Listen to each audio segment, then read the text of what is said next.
आशीर्वाद पाना। किस समय देवता होता है, किसते हैं नाम का सिमरन और संत की संगति।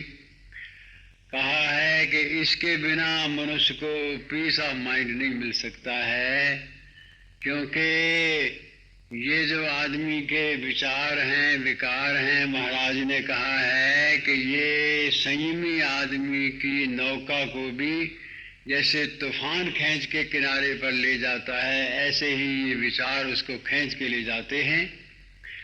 उनको शांत करने के लिए, उन पर काबू पाने के लिए परमेश्वर का नाम और संत की कृपा बहुत जरूरी है। नाम का सिमरन जो है, ये सब महापुरुषों ने यही कहा है कि नाम के सिमरन के बिना चैन नहीं है।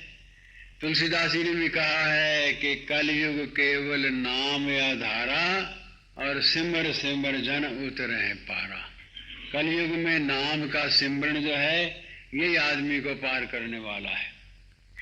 गुरु नानक जी ने भी कहा है कि मांगू राम ते एक दान, सर्व मनोरथ पूर्ण होवे, सिमरू तेरा नाम। चरण तुम्हारे हृदय बसे, संतन का संग पाऊं, हर शोक नहीं मन में व्यापे, आहट पहर गुण गाऊं, मांगू राम ते एक दान। उन्होंने भी यही कहा है। तो ये महाराज ने भी कहा है कि यज्ञ तप ध्यान योग ही त्याग, वन कुटिवास अति वैराग, पर राम नाम बिना नीरस भोग। नाम का सिमरन जो है, ये नाम का सिमरन मनुष्य के लिए बहुत जरूरी है। पर संतों ने कहा है कि ये नाम का सिमरन कोई बहस की बात नहीं है, कोई तर्क की बात नहीं है, ये तो साधना की बात है। जैसे हम लोग साधना में बैठे हैं, ऐसे जब आदमी साधना में बैठता है फिर इसका अनुभव करता है। कोई आदमी कहे कि मेरे को बहस से समझा दो ये बात को, तो बहस से समझी नहीं जाती है, तो साधना से समझी जाती है। जो चीज अनुभव की है उसको वार्ता में आदमी कैसे कहे, ये तो अनुभव की बात है। जब आदमी अनुभव करता है फिर उसको ये पता लगता है। जैसे कहा है कि ये तो फेथ की बात है, ब्लाइंड फेथ की बात है कि नाम के सिमरन में बड़ा आनंद होता है, मस्ती होती है, पर ये साधना करने पर पता लगता है। क्योंकि ये डिस्कस की बात नहीं है। गांधी जी को किसी ने पूछा कि राम नाम में मस्ती है, इसका क्या प्रमाण है। गांधी जी ने कहा मेरा नाम मोहनदास करमचंद गांधी है, इसमें तो शक हो सकता है, लेकिन राम नाम में मस्ती है, इसमें कोई शक नहीं, इससे ज्यादा कुछ नहीं कह सकता हूं। इसलिए ये सब संतों ने कहा है कि ये बहस की बात नहीं है, ये तो फेथ की बात है। अगर कोई फार्मूला, हमारे जो साइंसदान हैं वो फार्मूला भेजते हैं, उस पर तो हम बहस नहीं करते हैं, कहते हैं ठीक है चूंकि उन्होंने तजर्बा किया है। तो महाराज ने लिखा है कि जितने शांत दांत महापुरुष हो गए, जिन्होंने सपने में भी कभी झूठ नहीं बोला, महर्षि हो गए, सब एक जबान से कहते हैं कि परमेश्वर के नाम के बिना पीस ऑफ माइंड नहीं है। तो इसमें किस बात की बहस है। ये तो साधना की बात संतों ने कही है कि साधना की बात है। महाराज ने कथा भी लिखी है कि कोई पति पत्नी किसी जगह रहते थे परिवार के साथ, काम का लग गया, झोंका लग गया, तो गरीबी आ गई, तो पति जो था वो परदेश चला गया कमाने के लिए। जब कमाने के लिए चला गया तो कुछ थोड़े दिन तकलीफ के आ गए, तो उसकी पत्नी ने, लड़के की माँ ने लड़के को कहा कि देखो तेरे बाप के दोस्त हैं, वो जौहरी का काम करते हैं, मेरे पास एक मोती पड़ा है, वो अगर उनको दे आओ और दे के उनको कहो कि कुछ कीमत दे दे, हम अपना काम चला लें, कुछ वो रख लें, फिर उसके साथ हमारा काम चल जाएगा। लड़का चला गया, चूंकि वो बहुत गहरा दोस्त था, बड़ा प्रीति वाला था। लड़का दूर ही बैठा था, तो लड़के को कहा भाई तुम कैसे आए। कहने का पिताजी तो गए परदेश में, दिन कमजोर आ गए, घर में तंगी बहुत है, माँ ने ये मोती भेजा है, कहता है कि इसको बेच के आधी रकम हमको दे दो, आधी जमा कर लो, फिर हम चलते रहेंगे। तो उसने कहा कि मोती खोलो। मोती खोला।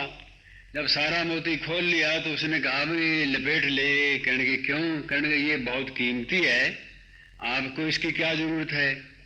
आप मेरे पास रह जाओ, काम करने लग जाओ। मेरे को आदमी की जरूरत है, तेरे को काम की जरूरत है, इसलिए काम करते रहना, तेरा गुजारा भी चल जाएगा, तू सीख भी जाएगा, फिर अपना काम कर लेगा।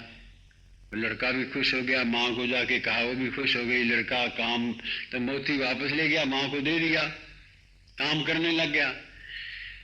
जब 6 महीने बाद लड़का बिल्कुल निपुण हो गया, सब जानने लग गया, हीरे को, कांच को, असली को, नकली को, कीमत को सब जानने लग गया, तब उसके बाप के मित्र ने कहा कि देखो बेटा, अब अपनी माँ को साथ ले आओ, अब तू निपुण हो गया है, वो मोती बेच के अब अपना काम कर लेना, तुम भी कर लेना, काम बन जाएगा। बड़ा खुश हो गया, माँ को साथ लेके मोती ले आया। लाया, दूर ही बैठे थे तो कहने लगा भी इसको खोलो। वो एक ऊपर रेशमी का कपड़ा था, वो खोला, दूसरा खोला, तीसरा खोला। जब चौथा कपड़ा खोला तो लड़के ने उसको उठा के नाली में फेंक दिया। कहने लगा, अरे ये क्या करता है? कहने लगा, तो नकली है, ये तो कांच है, मोती तो नहीं है। लड़के की माँ ने कहा कि भाई साहब ये बताओ कि अगर ये कांच ही था तो फिर आपने लड़के को उस समय क्यों नहीं कह दिया कि ये कांच था? कहने लगा कि अगर मैं उस लड़के को उस समय कहता ये कांच है, उसने मानना नहीं था ना, तुमने मानना था।